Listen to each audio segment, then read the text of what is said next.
Isi, makna, dan sejarah Hari Sumpah Pemuda tanggal 28 Oktober tahun 1928.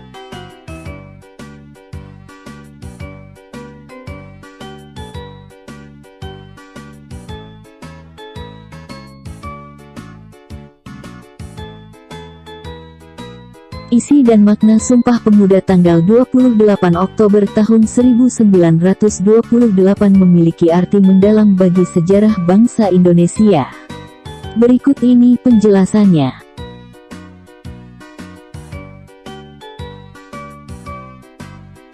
Makna Sumpah Pemuda memiliki arti mendalam bagi sejarah bangsa. Isi Sumpah Pemuda yang dicetuskan pada tanggal 28 Oktober tahun 1928 ialah ikrar bertanah air satu, berbangsa satu, berbahasa satu, Indonesia.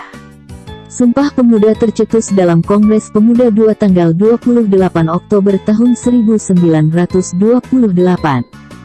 Namun 2 tahun sebelumnya, seperti diungkap Sudiyo lewat buku Perhimpunan Indonesia sampai dengan lahirnya Sumpah Pemuda, 1989 telah dilakukan Kongres Pemuda I mulai tanggal 30 April hingga tanggal 2 Mei tahun 1926 di Batavia, Jakarta.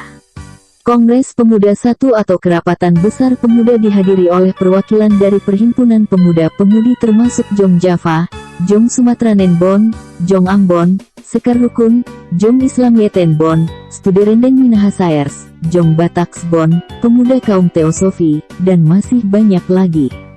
Tujuan Kongres Pemuda I, seperti dikutip dari buku Peranan Gedung Keramat Raya 106 dalam melahirkan Sumpah Pemuda, 1996 karya Mardanas Safwan, antara lain mencari jalan membina perkumpulan pemuda yang tunggal, yaitu dengan membentuk sebuah badan sentral dengan maksud pertama, untuk memajukan persatuan dan kebangsaan Indonesia, serta yang kedua adalah demi menguatkan hubungan antara sesama perkumpulan pemuda kebangsaan di tanah air.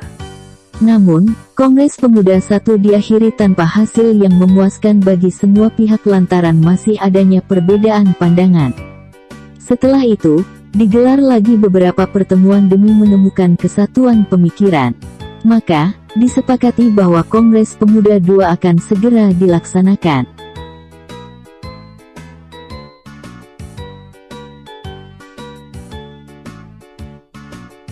Lahirnya Sumpah Pemuda. Kongres Pemuda II dilangsungkan selama 2 hari pada 27 dan tanggal 28 Oktober tahun 1928 di Batavia.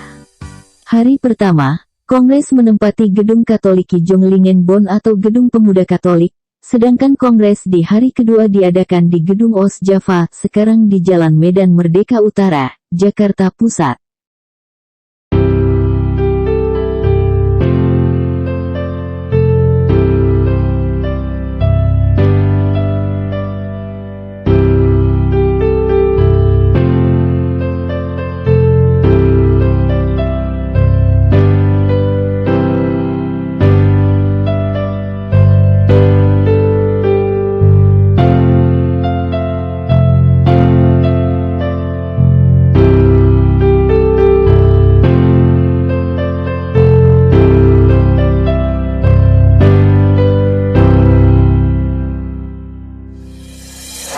Tujuan Kongres Pemuda II antara lain, 1. Melahirkan cita-cita semua perkumpulan pemuda-pemuda Indonesia.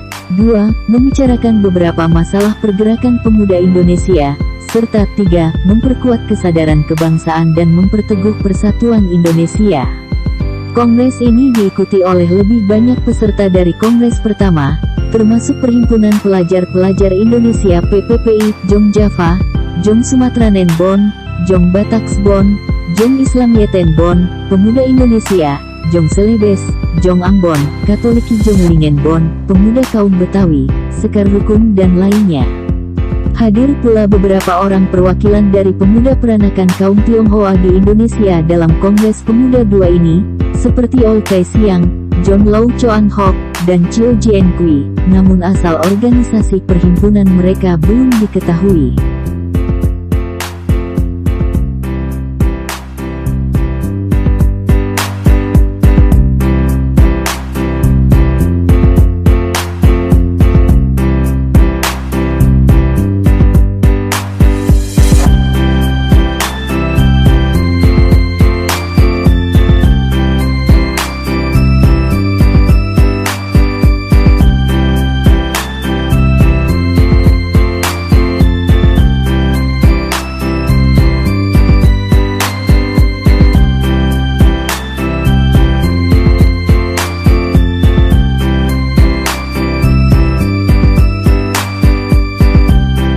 Gedung yang nantinya menjadi tempat dibacakannya Sumpah Pemuda merupakan rumah pondokan atau asrama pelajar mahasiswa milik seorang keturunan Tionghoa bernama Si Kok Leong.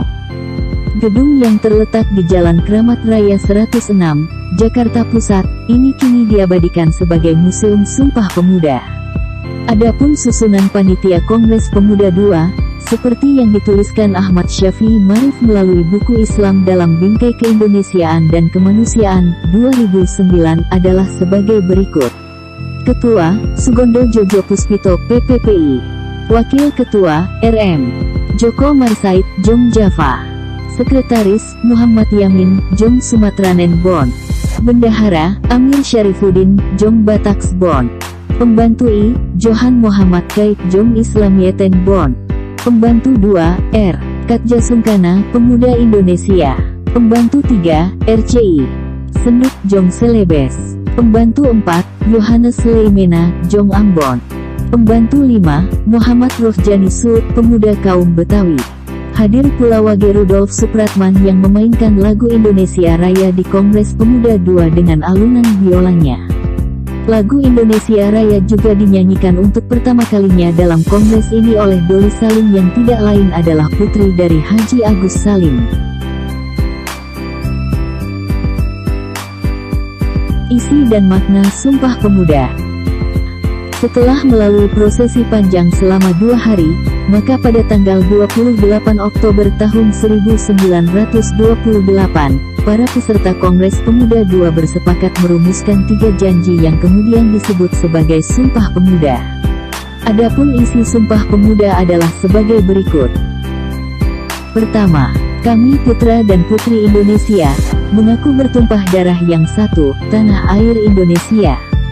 Kedua, kami putra dan putri Indonesia, mengaku berbangsa yang satu, bangsa Indonesia. Ketiga, kami putra dan putri Indonesia, menjunjung bahasa persatuan, bahasa Indonesia. Menurut Asyumardi Asra, seperti dikutip oleh Asfi Warman Adam dalam buku Menguak Misteri Sejarah 2010, Kongres Pemuda II yang menghasilkan Sumpah Pemuda merupakan salah satu tonggak sejarah bangsa Indonesia dalam mengawali kesadaran kebangsaan. Sementara dalam buku Literasi Politik 2019 yang ditulis Gun Gun Herianto dan kawan-kawan diungkapkan bahwa ikrar sebagai satu nusa, satu bangsa, dan satu bahasa merupakan ikrar yang sangat monumental bagi perjalanan sejarah bangsa Indonesia. Ikrar ini atau Sumpah Pemuda yang dibacakan di arena Kongres Pemuda II dan dihadiri oleh kaum muda lintas suku, agama, dan daerah, nantinya, 17 tahun kemudian, melahirkan Proklamasi Kemerdekaan Indonesia, pada tanggal 17 Agustus tahun 1945. Makna yang terkandung adalah bahwa peristiwa bersejarah itu mengajarkan nilai-nilai persatuan bangsa. Sumpah Pemuda membuktikan, perbedaan yang dimiliki bangsa Indonesia ternyata dapat disatukan sebagai perwujudan Bhinneka Tunggal Ika yang berarti, berbeda-beda tetapi tetap satu. Sumpah Pemuda juga memuat banyak nilai positif yang dapat diterapkan dalam kehidupan sehari-hari. Sri Sudarmiatun dalam buku berjudul Makna Sumpah Pemuda, 2012 menyebutkan nilai-nilai Sumpah Pemuda antara lain.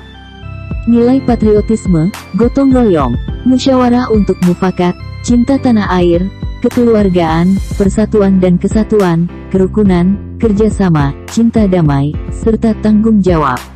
Maka, Sumpah Pemuda hendaknya bisa dijadikan sebagai inspirasi bagi generasi muda Indonesia sekarang untuk membawa negara ini ke arah perubahan yang lebih baik, bukan justru terpecah belah dalam pusaran konflik antar sesama anak bangsa sendiri.